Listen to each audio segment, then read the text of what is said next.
সুপ্রিয় দর্শক, আপনাদের সবাইকে আমন্ত্রণ জানাচ্ছে এনটিভি নিয়মিত স্বাস্থ্য বিষয়ক আয়োজন স্বাস্থ্য প্রতিদিন অনুষ্ঠানে। আপনাদের সাথে রয়েছে আমি পুষ্টিবিদ নুসরাত জাহান দীপা।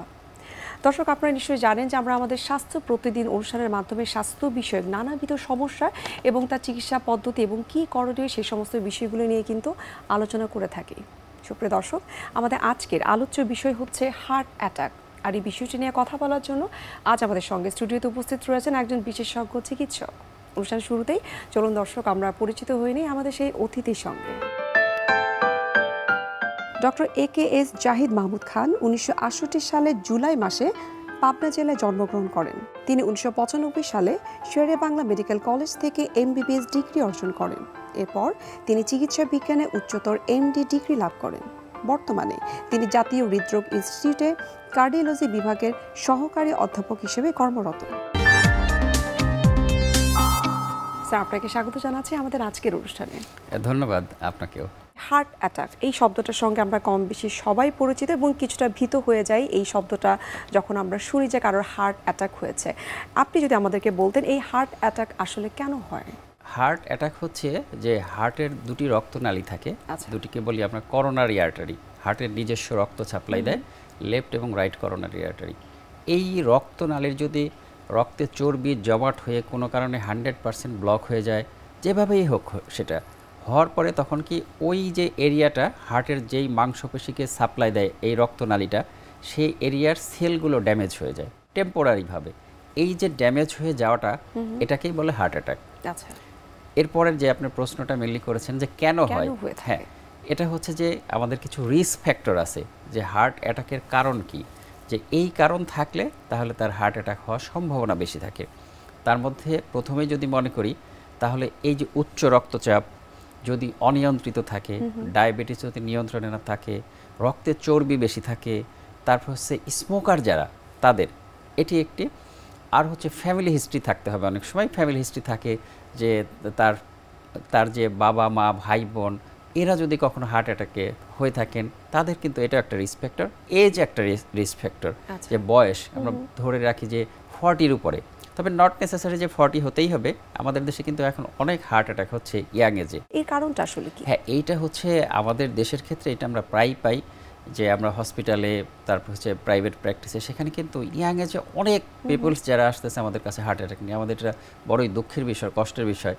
এটার একটি কারণ হচ্ছে যে আমাদের দেশের খাবারও একটা ব্যাপার, যে খাবারটা খাচ্ছি আমরা, রিচ ফুড খাচ্ছি, কোলেস্টেরল যুক্ত খাবার খাচ্ছি, মানে খাবারগুলো একটা ভালো খাবার খাচ্ছি না, স্বাস্থ্যকর সেই খাবারগুলো। এবং আরেকটি যেটা মেল পেশেন্টের যেটা এবং ফিমেল হোক সেটাই হোক, যে আমাদের স্মোকিং যারা করেন, মানে স্মোকিং যে নট অনলি সিগারেট খেতে হবে তা না, এখানে গুল বলেন জর্দা বলেন সেটাও কিন্তু পার্ট অফ র স্মোকিং। এই স্মোকিং কিন্তু একটা খুবই বিপজ্জনক অবস্থা। যারা স্মোকার তাদের কিন্তু আমরা ইয়াং বয়সে পাই। আবার কারো কারো দেখা যায় যে তাদের হাই কোলেস্টেরল হয়ে আছে, উচ্চ রক্তচাপ, সে জানেই না, ডায়াবেটিস হয়ে আসে সে জানেই না। তো এই যে আরও অ্যাংজাইটিতে একটা আছেই এই রিস্ক ফ্যাক্টর। এই রিস্ক ফ্যাক্টরগুলো বেশি থাকার জন্য আমাদের কিন্তু এখন অনেক হার্ট অ্যাটাকের ইয়াং পেশেন্ট পাচ্ছি। কারোর স্বাস্থ্য ভালো, কারোর স্বাস্থ্য হয়তো কিছুটা সে ওভারওয়েট বা ওবেসিটিতে ভুগছে, অথবা তার কোমরবিডিটি ডিজিজ রয়েছে। সো এই ধরনের ডিজিজের সাথে কি আসলে হার্ট অ্যাটাকের কোনো ডিরেক্ট কোনো রিলেশন আছে? জি, ওভারওয়েট যাদের এবং যারা থিন, লিন অ্যান্ড থিন, প্রকৃতপক্ষে এই ধরনের কোনো খুব বেশি ডিফারেন্স নাই কিন্তু। যদি এটা আমাদের অনেক ধারণাটা ভুল যে আমি একজন লোক মোটাসোটা হয়ে গেছে আমার হার্ট অ্যাটাকের সম্ভাবনা বেশি, আরেকজন হ্যাংলা পাতলা আমি স্লিম আছি আমার হার্ট অ্যাটাক হবে না, এই জিনিসটা কিন্তু একটু ভুল ধারণা। এটা আমাদের জানতে হবে। বরং এখানে রিলেশনটা হচ্ছে রিস্ক ফ্যাক্টরের উপর। তিনি স্মোকার কিনা, রক্তে চর্বি বেশি আছে কিনা, উচ্চ রক্তচাপ আছে কিনা, ডায়াবেটিস আছে কিনা, ফ্যামিলি আছে কিনা, ফ্যামিলির হার্ট অ্যাটাক হয়েছে কিনা, এই জিনিসগুলোই কিন্তু এখানে বেশি কাজে লাগে। অনেকের ক্ষেত্রে দেখা যায় যে যখন কেউ হার্ট অ্যাটাকে আক্রান্ত হয় প্রাথমিক অবস্থায় কিন্তু তারা বুঝতে পারে না যে হার্ট অ্যাটাক তার হয়েছে। এই ক্ষেত্রে আসলে কোন সিমটমগুলো থাকলে তিনি বুঝতে পারবেন যে তিনি হার্ট অ্যাটাক আক্রান্ত হয়েছেন? খুব সুন্দর প্রশ্ন এটা আপনার।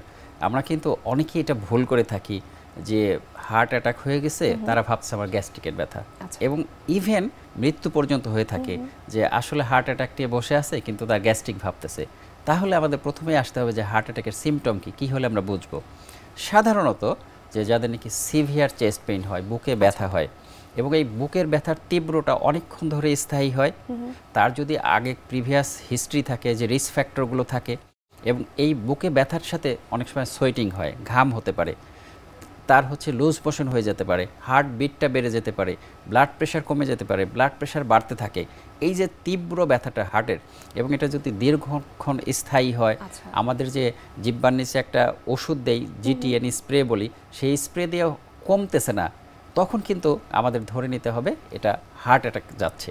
এবং এক্ষেত্রে আমাদের উচিত যে আমি গ্যাস্ট্রিক ভেবে বাসায় বসে থাকবো না, আমি তাৎক্ষণিকভাবে একটা হসপিটালে যাব, সেখানে তাদের শরণাপন্ন হব, এবং ডাক্তার যেটা একটা ইসিজি করতে পারেন। ইসিজিতে অনেক সময় হার্ট অ্যাটাক প্রাথমিকভাবে আসে না, তখন আমরা ব্লাডের একটা টেস্ট করে থাকি যে ট্রোপোনিন আই, ওইটা দেখে কিন্তু আমরা সাথে সাথেই প্রায় ধরতে পারি যে উনি হার্ট অ্যাটাকে উপনীত হয়েছেন। অনেক সময় কিন্তু দেখা যায় যে হয়তো রাস্তাঘাটে বা কেউ তার কর্মক্ষেত্রে হঠাৎ করে আসলে চেস্ট পেনের সম্মুখীন হলেন, এক্ষেত্রে আসলে তাৎক্ষণিকভাবে যদি কারোর হার্ট অ্যাটাক হয়ে থাকে তখন আসলে কি করণীয়? হ্যাঁ, এই যে এই ধরনের সিমটম তার যদি মনে হচ্ছে যে হার্ট অ্যাটাক হবে, তাহলে কিন্তু যদিও কিছু ওষুধের কথা আমি বলতে চাই, যে সেইটা কি, যে আমাদের রক্ত তরল করার ওষুধ বাজারে পাওয়া যায়, অ্যাসপ্রিন একটি নাম এবং ক্লপিডগ্রেল, এই দুটি সমন্বয়ে 4টি ওষুধ একসঙ্গে তিনি খেয়ে নেবেন কিছু খাবার পর।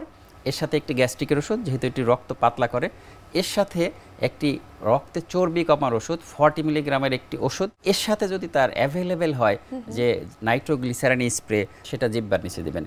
এই 4টি কাজ যদি তিনি করতে পারেন, তাহলে কিন্তু হার্ট অ্যাটাকের যে কমপ্লিকেশন হয় সেটা কিন্তু অনেকটা কমে যাবে। সেটি আসলে কতক্ষণের মধ্যে, অর্থাৎ হার্ট অ্যাটাকে আক্রান্ত হবার কতক্ষণের মধ্যে, কত ঘন্টার মধ্যে আসলে প্রাইমারি ট্রিটমেন্ট নেওয়া উচিত? সেটি তো সাথে সাথে যদি সম্ভব হয় 1 ঘন্টা হোক 2 ঘন্টা হোক, যত তাড়াতাড়ি সম্ভব, তাহলে কিন্তু তার হার্ট অ্যাটাকের যে কমপ্লিকেশন হবে পরবর্তী সময়, হার্ট ফেলিওর হয়, হার্ট বিট কমে যায়, বেড়ে যায়, অনেক যে কমপ্লিকেশন হয় সেগুলি থেকে কিন্তু অনেকটাই তিনি পরিত্রাণ পাবেন। কিন্তু হার্ট অ্যাটাক প্রিভেন্ট করবে না, কিন্তু কমপ্লিকেশনগুলি প্রিভেন্ট করবে। হার্ট অ্যাটাকের বর্তমানে আধুনিক কি চিকিৎসা রয়েছে? হার্ট অ্যাটাক হয়ে গেলে আসলে আমাদের ফুল যিনি পেশেন্ট তিনি তো আছেনই, এবং তার পরিবারের সদস্যরা অস্থির হয়ে যায়। আমরা স্বাভাবিকভাবেই যে যখনই একটা কথা চলে আসে যে আমার হার্ট অ্যাটাক হয়েছে, বা তার পরিবার, তার হাজব্যান্ড, তার ওয়াইফ, যেই হোক সেই হোক, তো তখন কিন্তু আমরা দ্রুততার সাথে হাসপাতালে যাব, এটি একটি কথা, এবং সেটি নিয়ারেস্ট হসপিটাল, এবং যেখানে যদি সম্ভব হয় অ্যানজিওগ্রাম করার ফ্যাসিলিটিস থাকে। আচ্ছা, তাহলে তাকে আমি প্রথমে দিলাম কি এই যে ওষুধগুলো, প্রাইমারি যে হার্ট অ্যাটাকের সিমটম শুনে পড়লো, তারপরে যদি সবচেয়ে ভালো হয় হার্ট অ্যাটাকের প্রথম 6 ঘন্টার মধ্যে, না হলে 12 ঘন্টার মধ্যে একটি অ্যানজিওগ্রাম করা যায় যেই হসপিটালে, সেই হসপিটালে তিনি গেলেন। সেখানে কিন্তু আমরা প্রাথমিকভাবে তাকে আমরা এই সিমটম দেখে তিনি যদি উপযুক্ত হন, অ্যানজিওগ্রাম করার সাথে সাথে অ্যানজিওগ্রাম করব, এবং করে তাকে স্টেন্টিং বা রিং যেটিকে বলে সেটি পরিয়ে দেব। এই যে শব্দটি, এটিকে বলে প্রাইমারি পিসিআই। আচ্ছা, হ্যাঁ, প্রাইমারি পিসিআই সারা বিশ্বে কিন্তু এই প্রাইমারি পিসিআই চলে। এটা হচ্ছে যে যদি আমি 6 ঘন্টার মধ্যে হার্ট অ্যাটাকের তাকে যদি প্রাইমারি পিসিআই করে অ্যানজিওগ্রাম করে যদি ব্লক থাকে, সেখানে যদি রিং পরিয়ে দেই, তাহলে হার্ট মাসলগুলো যে ড্যামেজ হয়ে যাচ্ছিল সেটা কিন্তু প্রিভেন্ট হয়ে যাবে। এটাই হচ্ছে তার একেবারে অত্যাধুনিক লেটেস্ট, এবং সারা বিশ্বে এটাই চলছে। যত দ্রুততার সাথে আমাদের হার্ট অ্যাটাক পেশেন্ট আমাদের হসপিটালে আসবে, এবং প্রাইমারি পিসিআই করার ফ্যাসিলিটিস যেখানে আছে সেখানে যদি আসেন, প্রাইমারি পিসিআই করলে অলমোস্ট সে আবার পূর্বের জীবনে ফিরে যেতে পারবে। যে হার্ট অ্যাটাকের পর যে কমপ্লিকেশনগুলো হয়, আমাদের হার্টের ফাংশন কমে যায়, হার্ট ফেল হয়, সেই ঝুঁকিটা অনেকটাই কমে যাবে। আচ্ছা স্যার, যে ব্যক্তি বা ভুক্তভোগী হার্ট অ্যাটাকে আক্রান্ত হলেন, এক্ষেত্রে হার্ট অ্যাটাকের পরবর্তী সময়টাতে তার আসলে লাইফস্টাইলে কি ধরনের মডিফিকেশন করা দরকার রয়েছে? কারো যদি হার্ট অ্যাটাক হয়ে যায়, পরবর্তী জীবনটাকে কিন্তু তার আরও সুশৃঙ্খলিতভাবে তার লাইফস্টাইল মডিফিকেশন করে চলতে হবে। তাহলে আসি আমি যে প্রথমে তার হার্ট অ্যাটাক যে কারণে হয়েছিল সেইখানতে আমাদের ব্যারিয়ার সৃষ্টি করতে হবে। তিনি যদি স্মোকার হন, স্মোকিং ছেড়ে দিতে হবে। তার যদি ডায়াবেটিস থাকে সেটাকে নিয়ন্ত্রণ, উচ্চ রক্তচাপ নিয়ন্ত্রণ, এবং তার খাদ্যাভ্যাসটা পরিবর্তন করতে হবে। তার চর্বিযুক্ত স্যাচুরেটেড ফ্যাট যেগুলো থাকে, রিচ ফুড, সেগুলোকে অ্যাভয়েড করতে হবে। এবং তার আমি মনে করি একজন ডাক্তারের শরণাপন্ন হয়ে তার ফলো আপে থাকতে হবে। তার যদি প্রাইমারি পিসিআই হয়ে থাকে সেটারও ফলো আপ করতে হবে, এবং প্রাইমারি পিসিআই যদি না হয়ে থাকে তাহলে হার্ট অ্যাটাকের পরবর্তী সময়ে তাকে অ্যানজিওগ্রাম করে দেখতে হবে যে তার হার্টের যে করোনারি রক্তনালী, করোনারি আর্টারি, সেটার কোনো ব্লক আছে কিনা, সেটার চিকিৎসা, সেটা স্টেন্টিং হোক, বাইপাস হোক, যাই হোক সেটা করতে হবে। এবং তার লাইফ স্টাইলে কিন্তু মডিফিকেশন লাগবেই। কারণ আমি বলবো যে একটা হার্ট অ্যাটাকের রুগী বিফোর রিচ টু হসপিটাল আসার 40% রুগী কিন্তু মারা যান। তাহলে এখানে কিন্তু তার একটা নতুন জীবন। আমরা জানি যে হার্টকে ভালো রাখার জন্য পর্যাপ্ত ঘুম এবং ফিজিক্যাল অ্যাক্টিভিটিস খুবই গুরুত্বপূর্ণ। জি, আমাদের সারাটা দিন পরিশ্রমের পর মিনিমাম আমরা বলি যে 8 ঘন্টা কমপক্ষে ঘুমের দরকার। সেই ঘুমটি কিন্তু দরকার, তার লাইফস্টাইল মডিফিকেশন এবং স্বাস্থ্যকর খাবারের সাথে সাথে এক্সারসাইজকে আমাদেরকে অনেক কিছু, এই যে হার্টের যে রক্তনালীর চলাচল সেটাকেও কিন্তু বৃদ্ধি করে। তাহলে আমাদের এই ঘুম পর্যাপ্ত, অন্যান্য রিস্ক ফ্যাক্টর মডিফিকেশন এবং এক্সারসাইজ এবং এটার সুশৃঙ্খলিত লাইফ, এটার কিন্তু বিকল্প নাই। তাহলে হয়তো আমাদের হার্ট অ্যাটাক প্রিভেন্ট হবে। হার্ট অ্যাটাক যেন না হয় একটি রোগীরও, সেটাই তো আমাদের কাম্য হবে আসলে। যাদের হার্ট অ্যাটাক হয়েছে এবং পরবর্তী সময় স্ট্যান্টিং বা বাইপাস করা হয়েছে, এর পরবর্তী সময়টাতে আসলে তাদের এই রিং পরানো বা বাইপাস করার পরে কি কি বিষয়ে আসলে অবশ্যই মেনটেন করা উচিত ওষুধ গ্রহণের পাশাপাশি? হার্ট অ্যাটাকের পর বা রিং পরানোর পর বাইপাস করার দুটি ওষুধ অপরিহার্য। সেটি হচ্ছে সারাটা জীবন তাকে খেতে হবে। একটি হচ্ছে যে আমাদের যে রক্ত তরল হয়, রক্তের ঘনত্ব বেড়ে যায় এবং রক্তের চর্বির, এই দুটির কম্বিনেশনই কিন্তু রক্তনালী, যে হার্টের যে রক্তনালী করোনারি সেটির গায়ে লেগে হার্টের রক্তনালীগুলি চিকন হয়ে যেটাকে বলে ব্লক, সেটি হয়। তাহলে এই দুটি ওষুধ কিন্তু আমার লাইফ লং খেতে হবে, যেটি অ্যাসপ্রিন বা ক্লপিডগ্রিলের কম্বিনেশন, রক্ত তরল হওয়ার ওষুধ এবং চর্বি কমার ওষুধ। সেটা চর্বি যাই হোক, এমন হবে না যে চর্বি আমার নর্মাল রেঞ্জে আছে আমি খাবো না, তা হবে না। এই যে বাইপাস এবং স্টেন্টিংয়ের পরে এই দুটি ওষুধ কিন্তু লাইফ লং খেতে হবে। অনেকে আমরা ভুল করে থাকি যে আমি তো স্টেন্টিং করেছি, হার্ট অ্যাটাক বা বাইপাস হয়ে গেছে, আমি এখন ভালো আছি, আমার তো কোনো সমস্যা নেই। কিন্তু ফার্দার প্রিভেনশনের জন্য, ফার্দার হার্ট অ্যাটাক যেন না হয়, তাহলে কিন্তু এই দুটি তার হচ্ছে করতেই হবে। এবং আপনি যেটি বললেন যে লাইফস্টাইল মডিফিকেশন তার তো থাকবেই। তিনি যদি স্মোকার হন, সেটি অ্যালকোহল খান, সেটি তার হচ্ছে যে এক্সারসাইজ, যেটি অল্প পরিসরে যতটুকু অ্যাডভাইস হয় সেটুকু এক্সারসাইজ, সুশৃঙ্খল এবং ডায়েটারি অ্যাডভাইস তো সাথে আছে। স্যার, আমরা আরও বিস্তারিত জানবো আপনার কাছ থেকে, তবে তার আগে আমরা একটু দেখে নিচ্ছি আমাদের স্বাস্থ্য প্রতিদিনের নিয়মিত আয়োজন কি খাবেন কেন খাবেন এই সেগমেন্টটি। সুপ্রিয় দর্শক, আপনারা দেখছেন এনটিভি নিয়মিত স্বাস্থ্য বিষয়ক আয়োজন স্বাস্থ্য প্রতিদিনের অনুষ্ঠানটি। এ পর্যায়ে আমরা দেখে নিচ্ছি বিভিন্ন খাদ্যের পুষ্টি গুণাগুণ নিয়ে আমাদের পুষ্টিবিদের পরামর্শ। ওয়ার্ল্ড হার্ট ফেডারেশন জানিয়েছে প্রতি বছর প্রায় 2.25 কোটি মানুষের মৃত্যু হয় হৃদরোগে আক্রান্ত হয়ে। এই সংখ্যা 2030 সাল পর্যন্ত বাড়তেই থাকবে। প্রথমেই জেনে নেই হার্ট ব্লকের লক্ষণ কী কী। হৃৎপিণ্ড বেশি পরিমাণে ব্লক থাকলে বুকে ব্যথা হয়, দম নিতে কষ্ট হয়, দম ছাড়তে কষ্ট হয়।